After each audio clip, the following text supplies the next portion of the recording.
Good morning if you're in the US, and if not, good afternoon or good evening. Thanks so much for joining me here for Life Coach University and for PIF Talk. So one of the things that we're highly passionate about here at Life Coach University is paying it forward. So you are watching this webinar through the Pay It Forward program.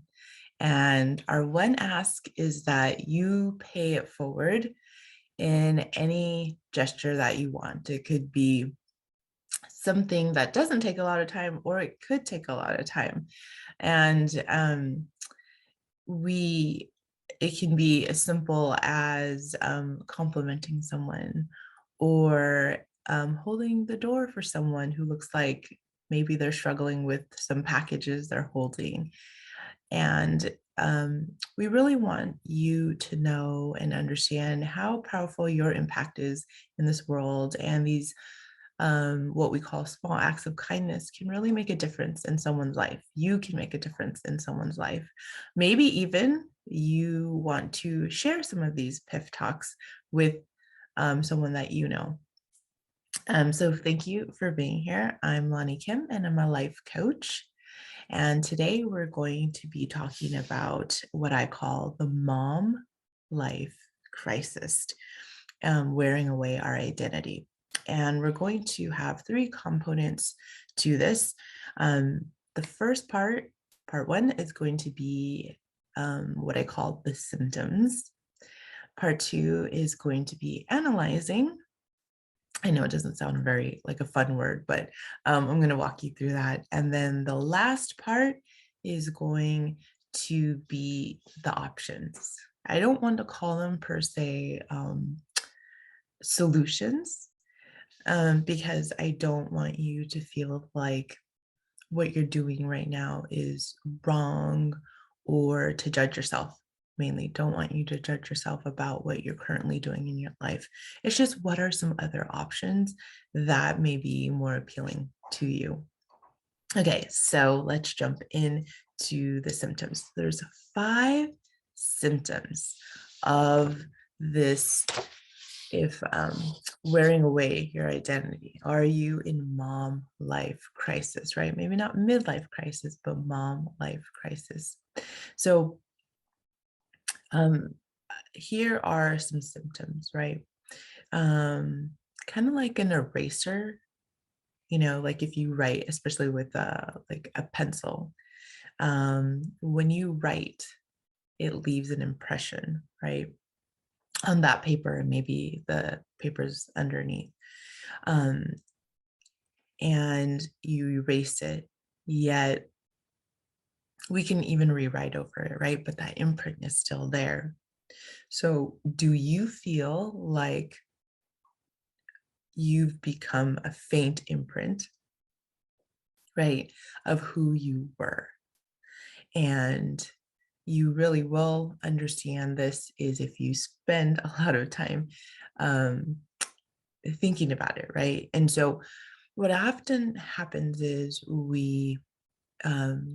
I think of like a detective show, so someone wrote something on a tablet, someone erased it, and they're going in and they see the tablet and they can see the fake imprints. And then, they're holding it up, trying to figure out, can I tell what this says, right? And basically, who you have become is this faint imprint, and you're spending time trying to decipher what that is, right? It's kind of like looking back at old memories. Who was I? What happened to that person? So this is definitely a symptom of having a mom life crisis. Number 2, using your thoughts against yourself. So very often we do this by thinking we are eliminating our former roles, right? So we think of who we were, and the way we think about our past is, oh, I used to be this. Oh, I used to be that. Oh, I wish oh, I have such fond memories of when I used to do this, right?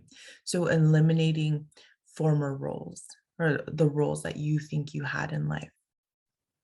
And kind of on the flip side, but related, is thinking that you have to add more titles to yourself, right? So something like, oh, now that I'm a mom, I believe that I should be the soccer mom, the parent volunteer mom, um, the what's another one? The um, coach or PTA president or these common roles. Sorry, PTA is probably an American thing. It has to do with schools and fundraising. Um, so do you think you have to pick up these additional roles to now define who you are? So that's number two. Number three is trying to do rather than being. So the way I think about it is like a gym membership. So your intention is to be healthy. So you go to the gym, you sign up for a gym membership, you buy the cute little workout clothes, you buy the shoes, and you even go to the gym. You're at the gym, you decide, there's a smoothie bar. I'm gonna go pick up a smoothie. And then after the smoothie, you take a shower and leave, right? So going to the gym, check. But who are you trying to be? You're trying to be a healthy person who went to the gym with the intention to work out, to improve your health. So this is what I mean by being and doing, right? Doing is checking off, I went to the gym. Being a healthy person would include working out. So you focusing on that to-do list rather that to be list. So that is symptom number three. Symptom number four is kind of two combined, but they're very related, is doing more and saying yes, right? Doing more is better, and saying yes means I'm a good mom.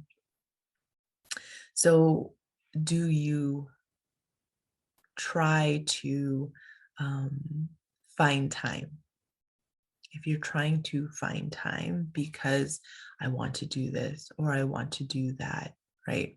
And when I say wanting to do something, it's for your family, right? If only I had more time to do this, that.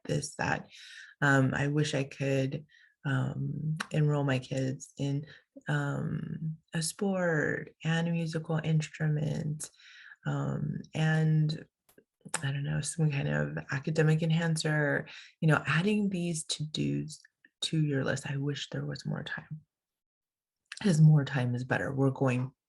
My kids are going to experience life better. I'm going to experience life better, right? Is doing more better in your mind. And then saying yes means I'm a good mom, right? Um, do I say yes if they want to pick up an extracurricular? Do I say yes when the coach asks me to be team mom? Do I say yes to the teacher who asks me to help out in the classroom? Um, if my kids have a project, do I run around town getting all the um, supplies for the project? Right? Are you the yes mom? So that's number four. The fifth one is what I call martyr syndrome. Um, Martyr syndrome has become your syndrome. And the way that you can identify this in your own life is statements in your head. The way that you think about the things that you do would be things like, I do it because, and you're tying it to someone's emotions, right? So I do it because it makes them happy. Typically would be like a very common one that we think as moms, right? I do it because it makes them happy. Um, I'd be able to, so this is the second statement, I'd be able to if, and then fill in one of your kids' names, right? I'd be able to do it if so and so. So for me, what I think of very often is um, in the younger years, it's something like, I would do it if I weren't so tired and so would sleep through the night, right? I would do it if so and so, if this weren't baseball season for so and so. I would do it if um, um, I don't know, so and so was not so shy and needing me all the time. And so when you say statements like this, that is a typical symptom of mom life crisis, right? So 5, right? So are you or do you feel, right, that your former life is like this faint imprint, right? You've erased it and you're trying to redefine your life and write on top of it, right? And number 2, using your thoughts against yourself. Number 3, trying to do rather than be. Number 4, doing more is better and saying yes equals I'm a good mom. And number 5 is martyr syndrome, right? I do it because, or I'd be able to if, right? Those are the 5 symptoms, right? So, did I hit any of those symptoms for any of you? Okay, let me know.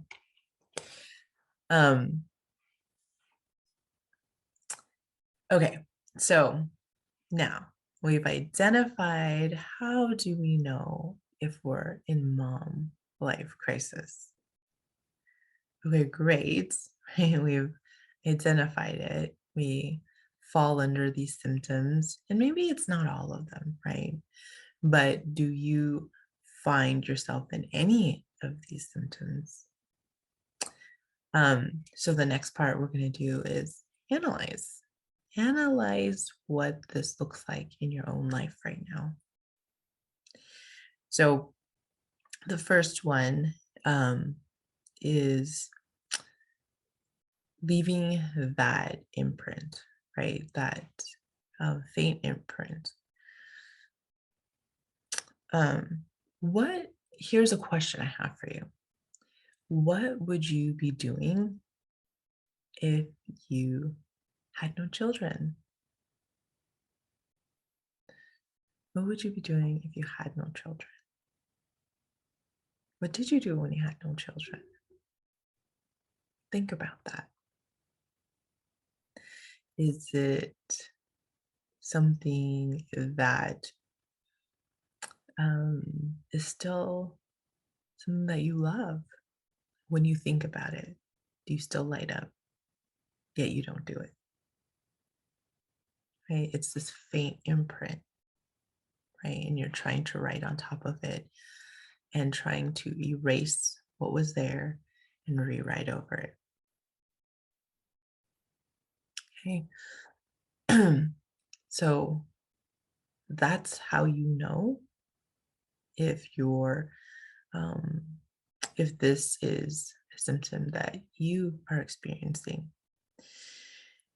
Number 2, using your thoughts against yourself, right? So what could this look like for you, right? Um,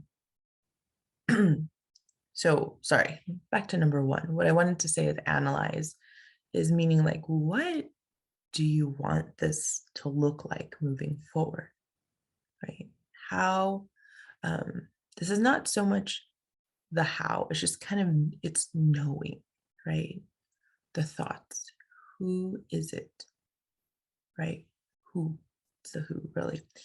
Okay, so for instance, sorry. Okay, so number 2, back to number 2, using our thoughts against ourselves. Um, are you a stay-at-home mom? Okay, so if you're a stay-at-home mom, right, and you worked in a career, did you like your career? Why did you like your career? What did you love about it?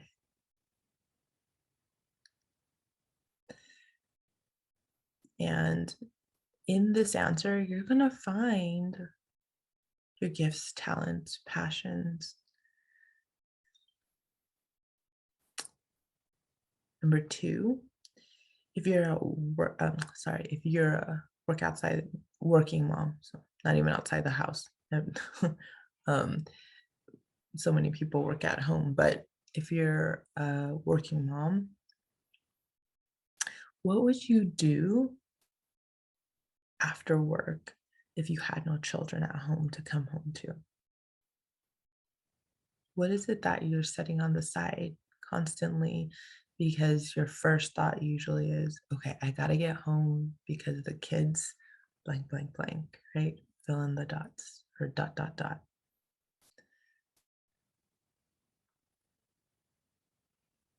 What does that look like for you? Or what would that look like for you? Number 3, trying to do rather than trying to be. Okay, so I know that so many of us struggle with this, right? Because the to-do list is so much more cut and dry and easier than the to-be list. Because the to-do list is quick, not quick, but it's a immediate feeling, right, of satisfaction from getting something done when we get it done. The to be list is a longer commitment, right? It has to be who we actually are. Excuse me. And that usually, for the most part, doesn't happen overnight, right? We might be able to get most of our to do list done in the span of a day, and that's gratifying to our brains. To be requires a commitment, it requires doing something over and over until it becomes unconscious. That requires a lot more effort. So our brains want to expend the least amount of energy. So they're going to focus on the to-do list rather than the to-be list. They want that quick amount of satisfaction from checking off our to-do list, right? It's immediate. So that is number 3, right? Okay. So what are some titles that you would list for yourself? Okay. So sorry, we're still on number 3. What are some titles that you could list for yourself right now? What are some roles, titles that you would assign to yourself right now? And I want you to think about the ones that you don't like. What is it that you dislike? Which roles do you dislike?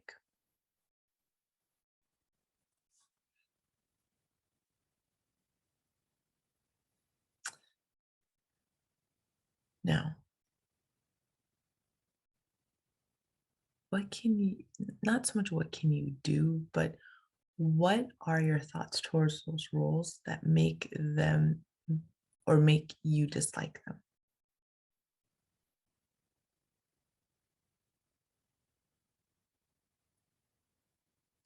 Here is where a lot of the work can come, right? Because ultimately you need to make a decision as to whether this is a role you want to continue and think about it in a different way, reframe it, right? You can reframe it, or do you want to eliminate it? And so you can reframe it or you can eliminate it. So that's number 3, right? Um, Number 4, doing more equals better, and saying yes equals I'm a good mom. Okay, so where are we? Where do we want to be? Um, so what are the top 3 to-dos that you dislike?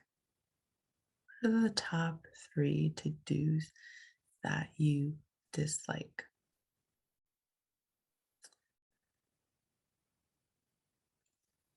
And again, just like number 3, you can reframe your thoughts towards it or them, what however many things you decided. So your top 3, or maybe you have more than 3 that you dislike, right? Or you can eliminate it, right? Reframe it or eliminate it. And then the other thing to ask yourself is, what are you saying yes to that you don't love? Now, the 2 questions are similar, but they're not exactly the same.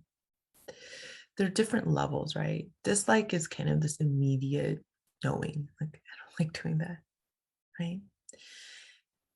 The second one is, what are you saying yes to that you don't love? That is the one that we typically find ourselves stuck in because we will often live in the land of mediocre, right? I don't dislike it, so I'll just do it. Especially as moms, if you're in mom life crisis, right? We very often settle for mediocre. I don't hate it. It's okay. It doesn't bother me. Are these thoughts that go through your head? Because if they are, the question is now to say, what are you saying yes to that you don't love?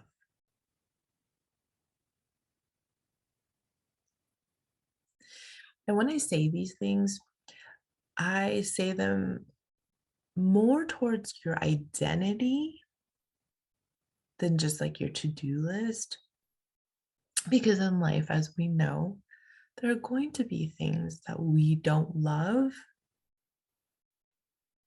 right? That are maybe seem like we need to do them, right? So, um, cooking. If you don't love cooking, right, it is necessary to somehow have your kids fed, right? Now, um, I mean, if they're 2, 3, 4, 5, right? Now, but again, you can reframe the way you think about it.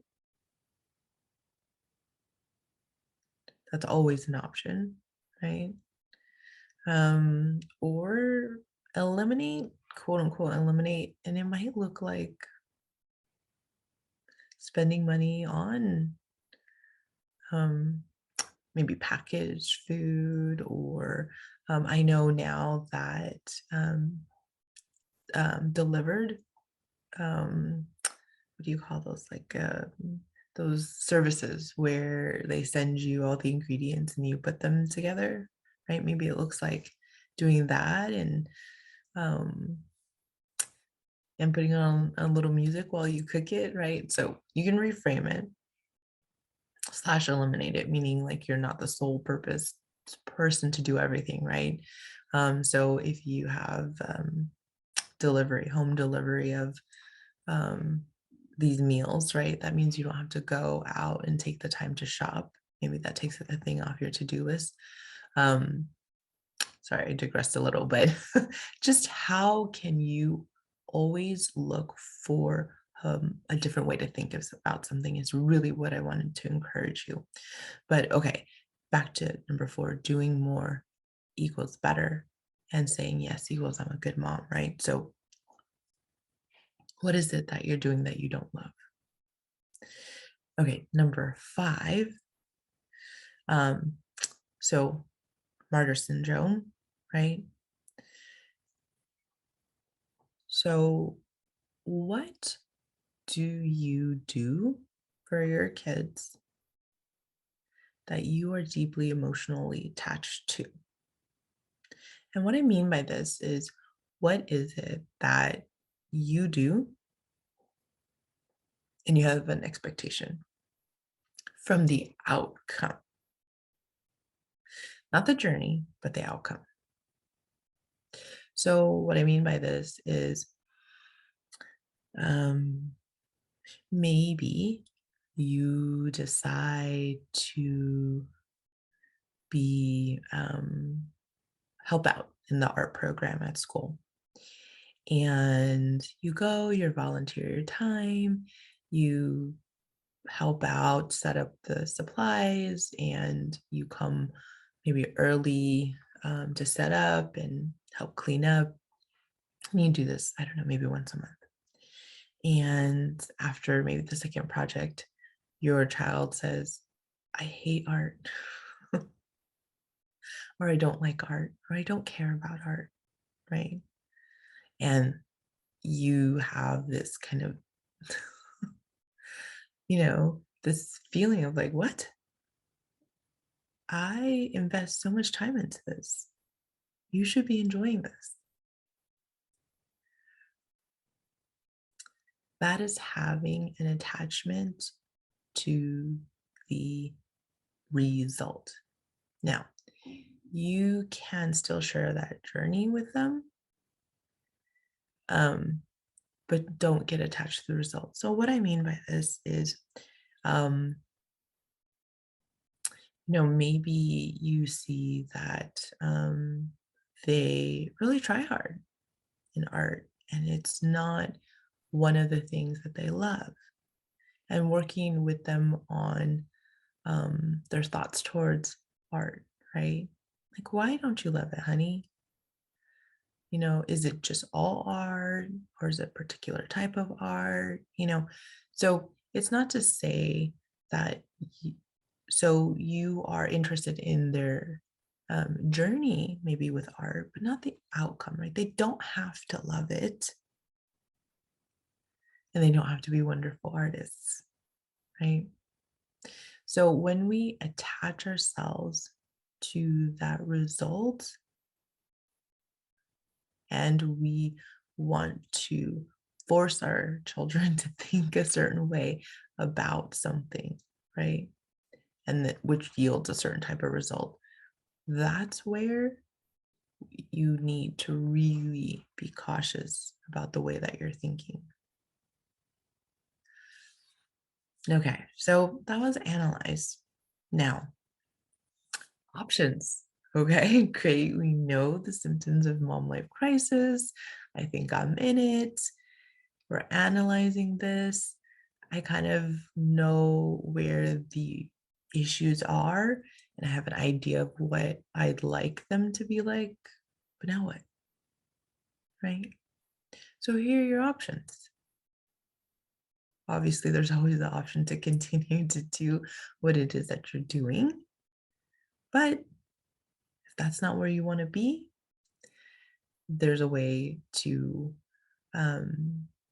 there's a process to change, oops, excuse me, here, change this so that you can live a life that is cultivated by you, not always feeling like life is telling you what to do. You get to direct, you get to dictate. So, three options, right? Three options. Number one, commit to taking responsibility for who you are. You should be thinking more about who you are when you make your decisions rather than what you did. So, this is what I mean. Now we'll talk about exercise. And what are our thoughts towards exercise, right? Who are you, like, what are you thinking? Who are you being when you make that decision? Or who are you when you make that decision? So exercise, there's many thoughts towards this. And, as women, one of the things that the majority of us struggle with is body image, right? Physical appearance. And is it motivated by I want to lose weight so I look better? I want to lose weight because I want to, or I want to exercise because I want to be healthy. I want to be strong, right? So who are you? Are you the person who wants to be strong, who wants to be healthy for their children? Or are you the person who feels judged by the world and you want to lose weight so you don't feel so judged?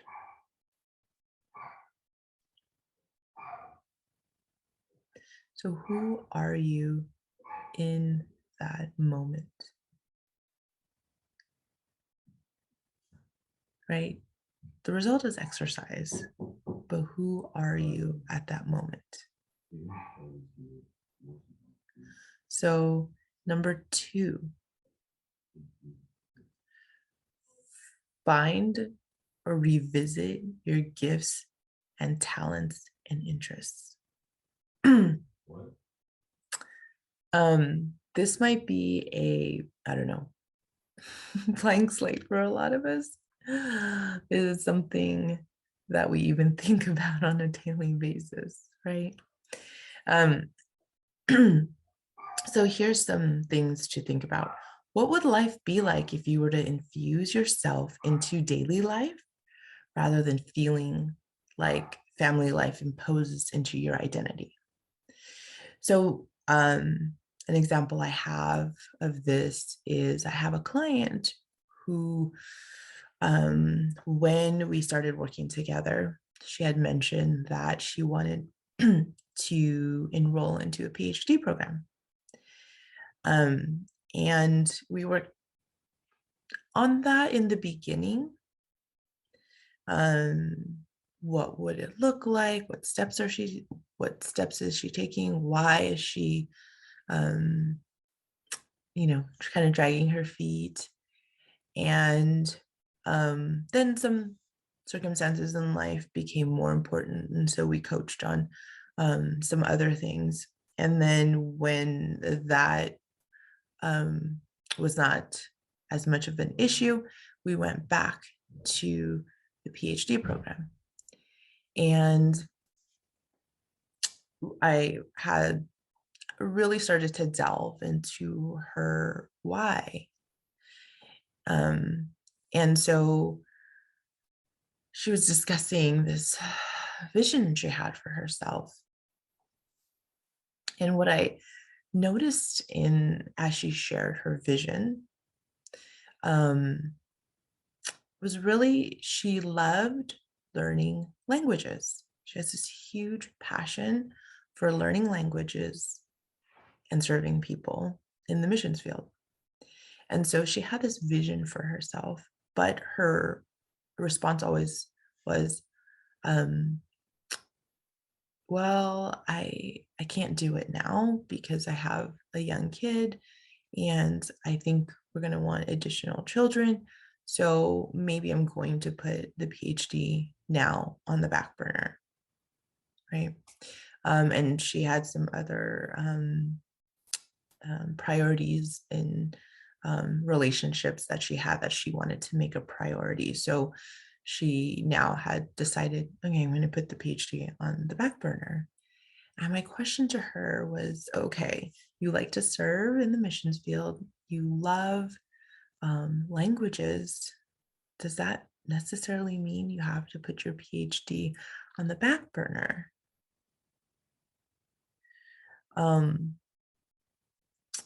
Because she saw her PhD as the thing she needed to do first before she could do all these other things. And we discussed it, and I said, "What about now? You love languages. How do you share that talent and that passion with your son right now?" And so we discussed that. And there are lots of learning techniques and videos and all kinds of different options for her to interact with her son now to teach him another language, or at least expose him to another language. And that just blew her mind a little bit. And so I asked her, I said, "Is the PhD in your grand scheme of things actually necessary to accomplish all these things that you want to accomplish?" Oh, and another thing is that she wants to homeschool her children. And I said, "Well, if that is who you are and what you love to do is languages, what would it look like to bring that home, right? As your children grow, to continue that and that passion and sharing that passion of yours and exposing them to different languages, and each of them maybe learning a different language, or all of you learning the same language at the same time, whatever that would look like. And you get to live in your passion each day. You don't have to put it on a back burner, right?" And it just took this weight off of her. She really realized the PhD was not actually necessary to do any of what she wanted to do, right? Or to share that passion, to interact, to be a person who loves languages. Getting the PhD was not necessary. So again, like, how do you see yourself in this? What is something that maybe you are putting on the back burner because you feel like, the kids have to be grown, or at least a certain age before you can engage in that passion, or you don't have time, because you're taking care of your children? What is it that you're putting on the back burner, right? And is that something you can share with them right now, right? You don't need a special certification. You don't need to um, follow a certain given path. How do you share that passion of yours with your children right now? Um, so that's what I mean, right? So often so for her, right, she was following this pre-plan of like, oh, my son is this, my son is that, so I do this, so I do that. Like, he imposed on her, right? Versus, no, you get to share your gifts and talents with him, this passion for languages. How fun is that, right? And so for her, traveling, exposing him to different languages, right? She gets to live this life of sharing her passion with her son, this love and her love to travel, her love to do missions. And it just not changed only that part of her life, but changed so many other aspects of her life, because she was getting to be who she was created to be. So, how do you get to be who you were created to be? So, um, another option, right? Or not another option, but to continue this line of thinking is take up a hobby that is only for you, right? Um, and when I say this, especially if it involves money, investing some money into a hobby, right? There's a lot of discomfort that you might feel initially. And what I want to say to you is that discomfort is really the weight of responsibility that we tend to put on ourselves when we want to spend money on ourselves or time. Um, and that is just something that is an area of growth. Like, how do we sit and think about it differently? Because here's the thing, right?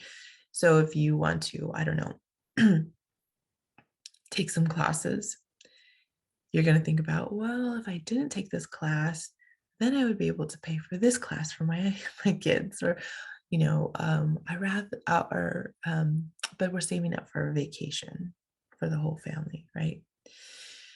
Now, I want to invite you to think about that statement in a different, or that intention in a different way. Your children seeing you enjoy yourself has so many benefits, right?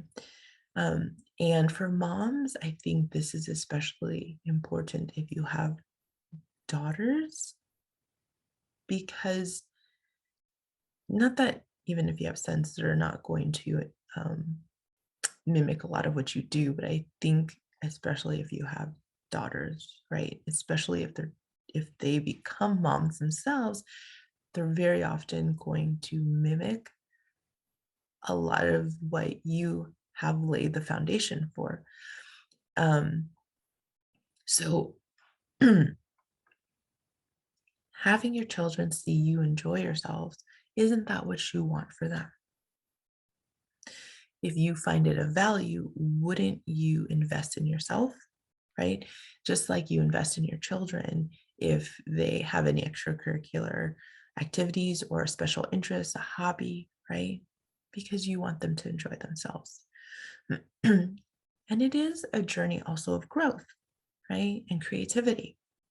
So, um, you your children seeing you enjoy yourself also is so valuable, because that means you love your life and your life includes them. A sacrificial mom is, and I'll get in, is so around the martyr syndrome, is not the most fun mom to be around, because children, well, people, right? There are unspoken things that we understand in a relationship. And if you're sacrificing with an expectation from your children, they get that. And that doesn't feel good. So if you're sacrificing at the cost of yourself, right? And now you're putting the obligation on them, like, hey, I sacrificed this money, it's invested in you. Now, these are my expectations from you. That's a very heavy burden for a child to carry, right? So be careful about how you think about the sacrifices that you make and your motivation behind them. What are your thoughts towards that? So take up a hobby that is only for you, because when you allow your creativity to flow, you're in less crisis mode. You will naturally conduct yourself in a different way. Your relationships will change for the better, because it is allowing your brain to shift to your higher level thinking. That's your creative part of your brain. This is the part of your brain that is tied to intelligence, your higher level thinking. Just imagine, right? Like, especially if you're the mom who's always constantly saying, I'm tired. Well, when you're tired, you're in survival mode. And when you're in survival mode, you are not thinking at your best, right? So think of this hobby as not investing in just you. It's investing in you as to the person who shows up each and every day as mom. Are you thinking in survival mode? Are you thinking with your higher level thinking brain? What are you modeling for your children? Because inevitably, this is probably how they're going to become. Because I've talked to many, many, many moms, and what I see is the patterns that they repeat. And it's so funny how until we really get down to why are you doing these habits?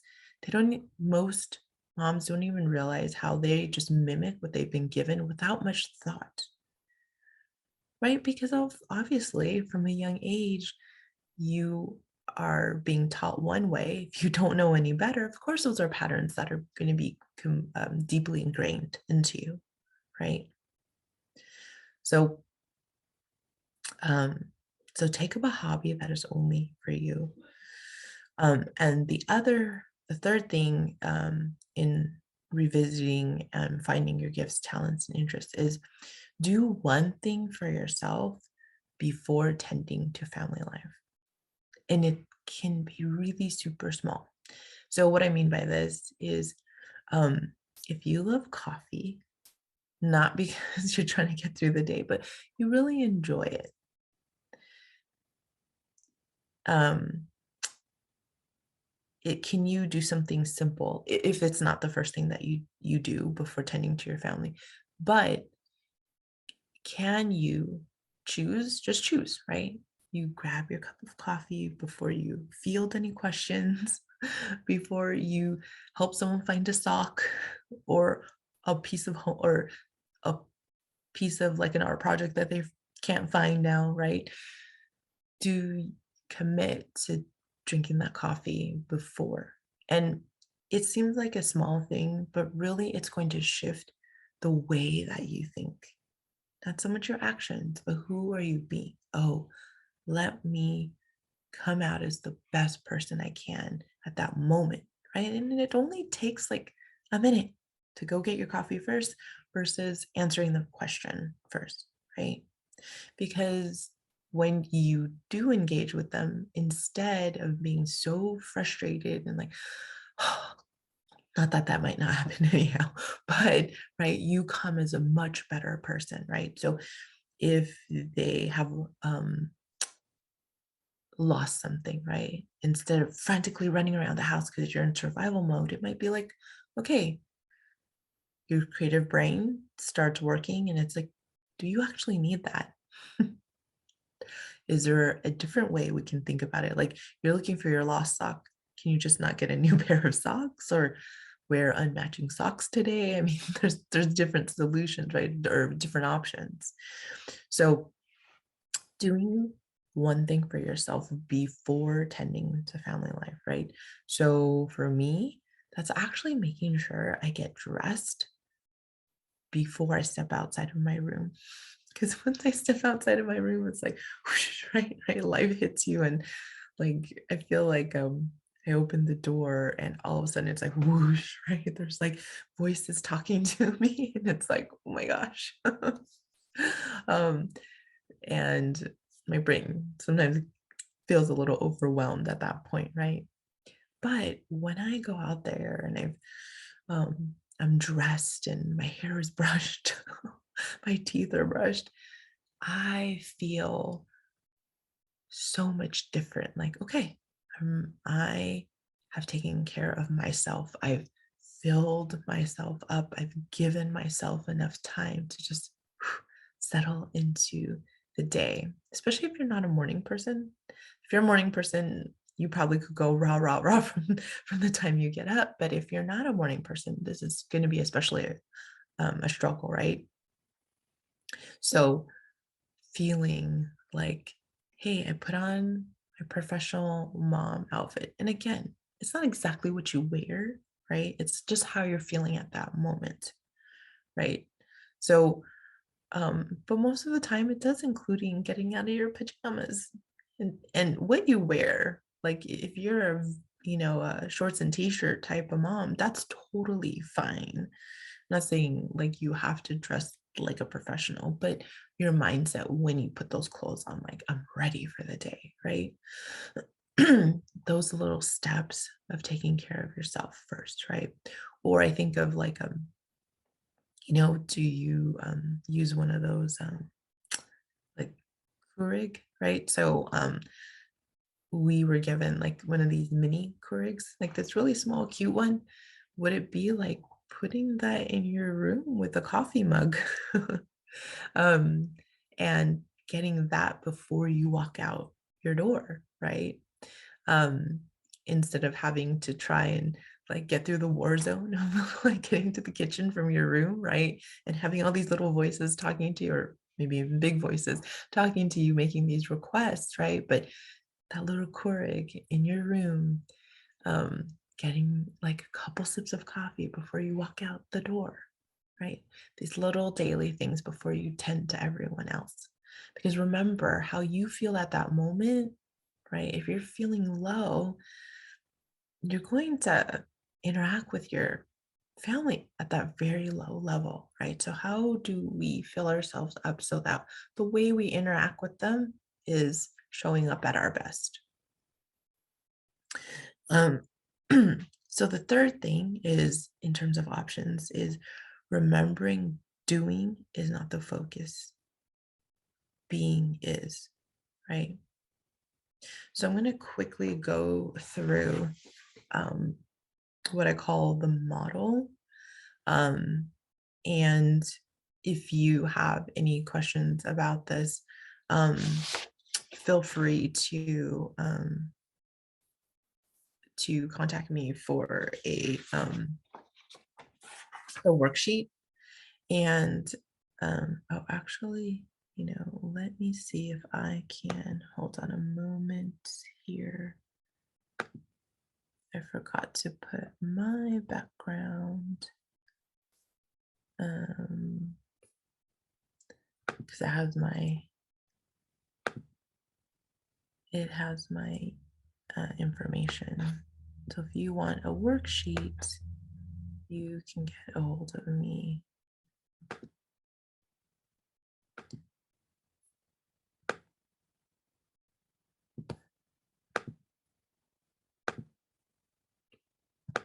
Okay.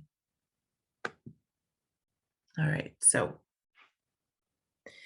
there I am. Or even any of the notes. If you feel like you've missed anything and you want some notes, I can email you those. Okay, so let me go into the model.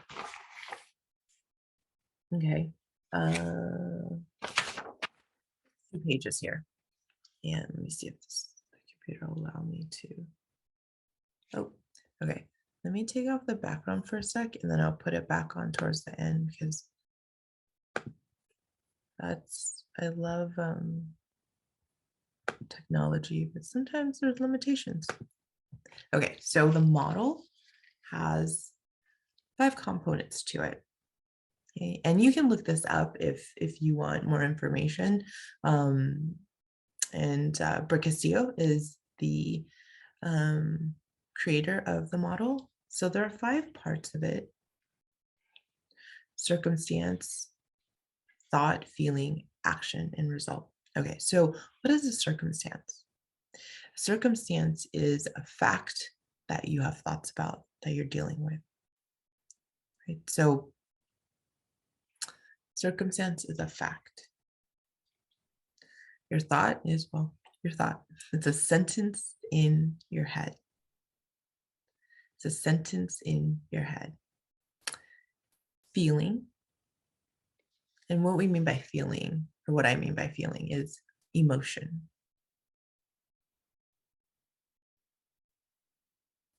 Action is a do. What are you doing? And a result, what is your result at the end? And the way to know if you are filling in your results correctly is your thought and result are usually mirrored or very similar. Okay. Now, what I wanted to say is you can use this to help you really break down the parts that you want to change in your life, that you want to look differently, right? So What I say is start off as your thoughts is circumstances, me as a mom. What are your thoughts, feelings, actions, and results? Now, what I'm going to tell you is that's a very holistic way of looking at it, but I find that I have a lot of thoughts. So, um, and it's a little overwhelming to create a model for each thought that I have. So I'm going to give you kind of a guideline as to the way I do it. Is write first on my circumstance. Ooh, there you go. So your circumstance would be, let me go back to this. Circumstance would be me as a mom. And now, what I would say is going to be helpful is to create a list. Here, I'll put this over, of unintentional thoughts. Unintentional means that they're already in your head. So unintentional, right? So these are thoughts that a lot of moms share with me, right? I'm a sacrifice my time. A good mom thinks of her family first. I will desire, like I will go back to school. I will go back to playing guitar after something, like the kids go back to school, the kids graduate, the kids are 10, right? That's the circumstance. And then another thought is I can't, whatever it might be, right? I can't travel anymore. So these are very common thoughts from moms. So what you want to do is start to build intentional thoughts. What would you rather think instead? What would feel so much better to think instead, right? So instead of I must sacrifice my time, what about my most enjoyable moments are? Instead of thinking constantly about all the things you're doing that you don't want to do, that so you're sacrificing your time, what is it? What are your most enjoyable moments?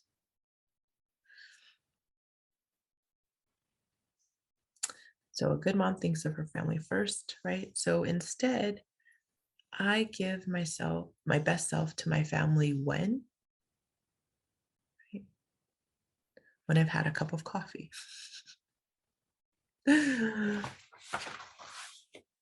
So the other guideline is I write down 3 unintentional thoughts because those come easy and I have lots of them. And I will focus on one intentional thought that I want to be thinking instead about the same circumstance, right? So in this case, me as a mom. So what does that look like in real life? So practice these thoughts several times a day. So what the way I think about it is think of your intentional model as like your thought of the day meme, and some fun creative ways to actually practice this is maybe even put it on your phone as wallpaper, right? What is that like? So when you pick it up, you're like, oh yeah, that's right. That's the intentional model that I want to be in. And it feels super artificial because it is, right? This is something new to your brain. It's going to take practice, right? Just like um, working out, right? If you try a different workout or increase your weight, initially it's like, oh, this is very different, right? You have to keep practicing it for it to feel more natural, right? More unconscious. Um, or even, I really love alarms. So one of the things that I do is I set a lot of things to alarms. So, an alarm for the thought of the day, right? And like fill it in, if you have a phone and it comes up and has all the when your notifications come up or your alarms come up, right? You can label them. So label it with your intentional thought of the day. Right? So, three parts to your options: commit to taking responsibility for who you are, find, revisit your gifts, talents, and interests, right? And remember, sorry, being is the focus here, right? Being, not the doing. And remember, being takes repeated commitment or action, which is a commitment, right? To think differently. So thanks for being here with me today. I'm Lani Kim, and I'm a life coach. And I wanted to remind you that this is a pay it forward talk through Life Coach University. And our one ask is that you pay it forward to someone else in any way.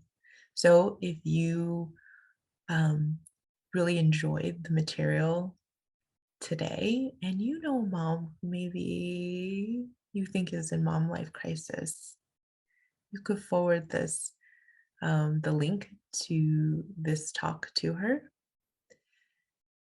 And what we also love here is to hear back from you guys. And you can, so let me put my information up again if you wanted to get notes on today's all